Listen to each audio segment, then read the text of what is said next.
the more challenging it will be.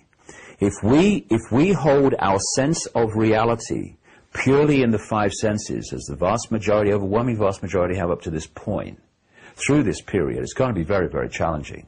But if we go, hold on a second, I'm not Ethel Jones and Charlie Smith. I'm not even David Icke. I'm not David Icke. It's not my name in the greater scheme of things. It's the name for my experience at this time. So if we pull our point of observation of this from I am infinite consciousness and David Icke, Ethel Smith, Charlie Jones is my experience, then coming through this challenging period we're going into will be much easier, because we'll have a totally different perspective on what's happening. We won't be sitting at the computer playing a computer game thinking we are the game. We will realize that we are playing the game. And therefore, it's just an experience in the great eternity of who we are. This completely changes the point from which we observe challenge, and we observe upset, and we observe things happening that we'd rather not happen, if you don't mind. But what I feel, Bill, is we're now seeing the truth vibrations more and more impact upon themselves, on this reality, not in governments and stuff like that yet, because the fact that they're doing what they're doing, they're very much more in a dense, mind-dominated situation. Therefore, they're connected to the old epoch energy still.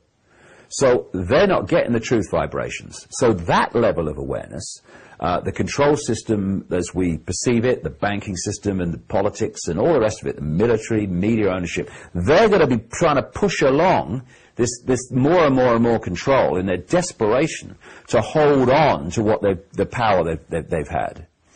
But at the same time, more and more people, we're seeing it. My goodness, we see it all over the world. My goodness me, the speed it's happening.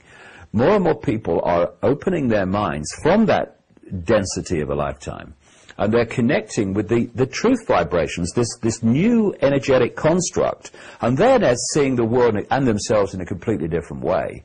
And we're now at this point where the two are, if you like, not fighting. I hate the word fighting. I hate the word hate. Come to that. Can you hate the word hate? That's a bit of it, but you know what I mean. But there's a tussle going on between that which is awakening and that which is trying to stay still. And symbolically, it's like someone standing in a river that's getting faster and faster going, I ain't moving, the control system. And eventually you're expending so much energy just to stand still, and the inevitable is going to happen. If the river keeps going faster and faster, then it's going to wash you away eventually. That's the control system going. But if we get on the airbed or the canoe and we go down the white water ride, which is going to be for a few years, then it can be an adventure, because it's just an experience. We are all that is, has been, and ever will be, having an experience. I don't care if you're sweeping the streets or you're sitting here talking like me, or you're driving a bus, or I don't know, running a bank. It's an experience. We're all infinite consciousness, infinite possibility. And if we observe what's happening now and what's coming from this perspective, it's a whole lot easier, a whole lot smoother. But the time as we move through, I think 2012 it's not a total diversion, but I think it is a diversion. It's a diversion in which people are focusing on that year. And when you focus on something like that, the control system can manipulate to pull you in. Maybe they've got some events planned to focus people in. Oh, it's 2012, all that stuff. But it's significant 2012 in the sense that it's not 2011. Because this vibrational change is getting more and more powerful, more and more impacting on human perception, and it will be more impacting in 2011, more impacting in 2012, but more impacting in 2013, more in 2014, and eventually there's a tipping point. And there's a tipping point where irresistible force, control system, thinks it is but isn't. Let's put it another way. Immovable object, control system, thinks it is but isn't. Irresistible force, truth vibrations, which is. And we're seeing this happen. We're seeing it happen now. We're seeing it happen more and more and more. And there's going to come a point, not tomorrow, but not too many years from now either, where that's going to happen. And from that point, the dominating energetic information awareness construct of this reality is going to be the truth vibrations. And that's going to go off through our children and grandchildren's lives. And by the end of their lives, which will be much longer because of the energetic change that they're going to experience compared with this schism, which is one of the reasons that human lives kind of plummeted. I mean, when they talk in the ancient world about people living massively long lives, they used to. They're not kidding, because the energetic situation they were experiencing was different. So when our children and grandchildren get to the end of their lives, you and me are going to be looking in, disembodied, from another level of reality, and we're going to go. Job done. And that's why we're here. So let's get on with it, shall we? That's a beautiful, beautiful summary. And around about the same time as we're releasing this movie, we're going to be releasing a wonderful ad hoc conversation that you had with Jordan Maxwell. Jordan, yeah.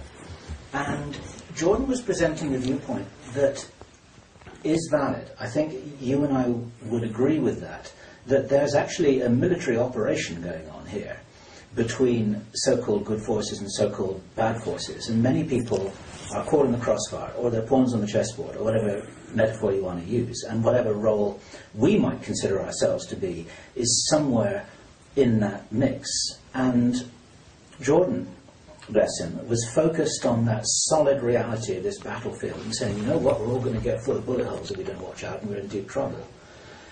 And I wondered if you could speak to that, because there are some people, many people watching this video, who still think, you know what, we are in trouble because they're really doing this stuff. And I know that you, and therefore we have to be rescued by forces who are as strong as the so-called dark side, who are trying to manipulate us and control us for reasons of their own. You've spoken to this to some degree, quite some degree, in this conversation we've been having now. Could you say a little bit more about this crucial point, about why is it that this tipping point could occur without the entire world of 7 billion people picking up arms and rioting in the streets? Because that's not the answer, is it? Well, if you think about the energetic construct that we've had through this period, the response to danger, the response to attack has been given what they're giving you. And we call it war. We call it rioting and all the rest of it. Where has it got us? Nowhere. What you fight, you become. You know, if you think that meeting aggression with more aggression is going to take us forward, if you meet aggression with aggression, what are you going to get? Twice the aggression. Oh, we've moved on now, haven't we? Hey, world's a better place. And this is why when I see things like riots over economies and stuff like that, like we've seen in Greece and other places, and we'll see more, no doubt. It's such a confirmation of ignorance of the way things are.